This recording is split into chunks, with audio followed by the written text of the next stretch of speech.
Hello everyone, it's Alison from Britsent. Today I'm going to introduce a classic British book, Pride and Prejudice. I'm sure that most of you have heard about this story. Maybe you've seen the film with Keira Knightley, or maybe you've watched the TV series with Colin Firth, which was in 1995. Now this book is very famous for its opening line, which is, "It is a truth universally acknowledged that a man in possession of a large fortune must be in want of a wife." And this sets the central theme, which is marriage, wealth and self-knowledge. Today I'm just going to read you the first few pages. Pride and Prejudice, Chapter 1. It is a truth universally acknowledged that a single man in possession of good fortune must be in want of a wife. However little known the feelings or views of such a man may be on his first entering a neighbourhood, this truth is so well fixed in the minds of the surrounding families that he is considered as the rightful property of some one or other of their daughters. "My dear Mr. Bennet," said his lady to him one day, "have you heard that Netherfield Park is let at last?" Mr. Bennet replied that he had not. "But it is," returned she, "for Mrs. Long has just been there, and she told me all about it." Mr. Bennet made no answer. "Do you not want to know who has taken it?" cried his wife impatiently. "You want to tell me, and I have no objection to hearing it." That was invitation enough. "Why, my dear, you must know. Mrs. Long says that Netherfield is taken by a young man of large fortune from the north of England, that he came down on Monday in a chaise and four to see the place, and was so much delighted with it that he agreed with Mrs. Morris immediately that he is to take possession before Michaelmas, and some of his servants are to be in the house by the end of the week." "What is his name?" "Bingley." "Is he married or single?" "Oh, single, my dear, to be sure, a single man of large fortune, 4,000 or 5,000 a year. What a fine thing for our girls." "How so? How can it affect them?" "My dear Mr. Bennet," replied his wife, "how can you be so tiresome? You must know that I am thinking of his marrying one of them." "Is that his design in settling here?" "Design? Nonsense! How can you talk so? But it is very likely that he may fall in love with one of them, and therefore you must visit him as soon as he comes." "I see no occasion for that. You and the girls may go, or you may send them by themselves, which perhaps will still be better, for you are as handsome as any of them. Mr. Bingley might like you the best of the party." "My dear, how you flatter me. I certainly have had my share of beauty, but I do not pretend to be anything extraordinary now. When a woman has 5 grown-up daughters, she ought to give over thinking of her own beauty. In such cases, a woman has not often much beauty to think of. But, my dear, you must indeed go and see Mr. Bingley when he comes into the neighbourhood." "It is more than I engage for, I assure you." "But consider your daughters. Only think what an establishment it would be for one of them. Sir William and Lady Lucas are determined to go, merely on that account, for in general, you know, they visit no newcomers. Indeed, you must go, for it will be impossible for us to visit him if you do not." "You are over scrupulous, surely, I dare say. Mr. Bingley will be very glad to see you, and I will send a few lines by you to assure him of my hearty consent to his marrying whichever he chooses of the girls, though I must throw in a good word for my little Lizzie." "I desire you will do no such thing. Lizzie is not a bit better than the others, and I'm sure she's not so half as handsome as Jane, nor half so good-humoured as Lydia. But you are always giving her the preference." They have none of them much to recommend them, replied he. They are all silly and ignorant, like other girls. But Lizzie has something more of quickness than her sisters. Mr. Bennet, how can you abuse your own children in such a way? You take a delight in vexing me. You have no compassion on my poor nerves. You mistake me, my dear. I have a high respect for your nerves. They are my old friends. I have heard you mention them with consideration these 20 years at least. Ah, you do not know what I suffer. But I hope you will get over it and live to see many young men of 4,000 a year come into the neighbourhood. It will be no use to us if 20 such should come, since you will not visit them.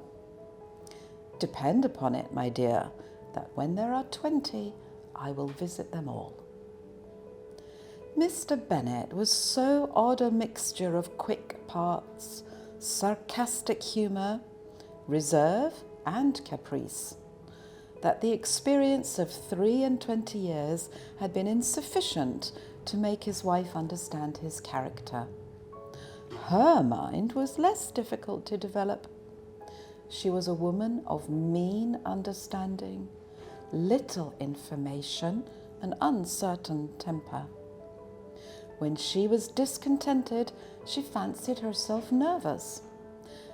The business of her life was to get her daughters married, and its solace was visiting and news. Chapter 2. Mr. Bennet was among the earliest of those who waited on Mr. Bingley. He had always intended to visit him, though to the last always assuring his wife that he should not go. And until the evening after the visit was paid, she had no knowledge of it. It was then disclosed in the following manner.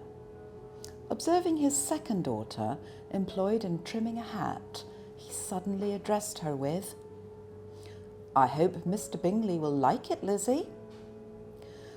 "We are not in a way to know what Mr. Bingley likes," said her mother resentfully, "since we are not to visit." "But you forget, mamma," said Elizabeth, "that we shall meet him at the assemblies, and that Mrs. Long has promised to introduce him." "I do not believe Mrs. Long will do any such thing. She has 2 nieces of her own. She is a selfish, hypocritical woman, and I have no opinion of her." "No more have I," said Mr. Bennet, "and I am glad to find that you do not depend on her serving you." Mrs. Bennet deigned not to make any reply, but unable to contain herself, began scolding one of her daughters. "Don't keep coughing so, Kitty, for heaven's sake. Have a little compassion on my nerves. You tear them to pieces." "Kitty has no discretion in her coughs," said her father. "She times them ill." "I do not cough for my own amusement," replied Kitty fretfully. "When is your next ball to be, Lizzie?" "Tomorrow fortnight." "Ah, so it is," cried her mother. "And Mrs. Long does not come back till the day before, so it will be impossible for her to introduce him, for she will not know him herself." "Then, my dear, you may have the advantage of your friend and introduce Mr. Bingley to her." "Impossible, Mr. Bennet, impossible, when I am not acquainted with him myself. How can you be so teasing?" "I honour your circumspection. A fortnight's acquaintance is certainly very little. One cannot know what a man really is by the end of a fortnight. But if we do not venture, somebody else will, and after all, Mrs. Long and her nieces must stand their chance. And therefore, as she will think it an act of kindness, if you decline the office, I will take it on myself." The girls stared at their father. Mrs. Bennet said only, "Nonsense, nonsense." "What can be the meaning of that emphatic explanation?" cried he. "Do you consider the forms of introduction and the stress that is laid on them as nonsense? I cannot quite agree with you there. What say you, Mary? for you are a young lady of deep reflection, I know, and read great many books and make extracts. Mary wished to say something sensible, but knew not how. While Mary is adjusting her ideas, he continues, let us return to Mr. Bingley. I am sick of Mr. Bingley, cried his wife. I am sorry to hear that, but why did you not tell me so before? If I had known as much this morning, I certainly would not have called on him. It is very unlucky, but as I have actually paid the visit, we cannot escape the acquaintance now. The astonishment of the ladies was just what he wished. That of Mrs. Bennet perhaps surpassing the rest, though when the first tumult of joy was over, she began to declare that it was what she had expected all the while. How good it was in you, my dear Mr. Bennet, but I knew I should persuade you at last. I was sure you loved your girls too well to neglect such an acquaintance. Well, how pleased I am, and it is such a good joke too, that you should have gone this morning and never said a word about it till now. Now, Kitty, you may cough as much as you choose, said Mr. Bennet, and as he spoke, he left the room, fatigued with the raptures of his wife. What an excellent father you have, girls, said she, when the door was shut. I do not know how you will ever make him amends for his kindness, or me either, for that matter. At our time of life, it is not so pleasant, I can tell you, to be making new acquaintance every day. But for your sakes, we would do anything. Lydia, my love, though you are the youngest, I dare say Mr. Bingley will dance with you at the next ball. Oh, said Lydia stoutly, I'm not afraid, for though I am the youngest, I am the tallest. The rest of the evening was spent in conjecturing how soon he would return Mr. Bennet's visit and determining when they should ask Mr. Bingley to dinner. I hope you enjoyed the first part of Pride and Prejudice. If you have any other books that you'd like us to cover, please leave a suggestion in the comments section below. And remember to like and subscribe to the Britsent channel. I'll see you again with another classic. Bye.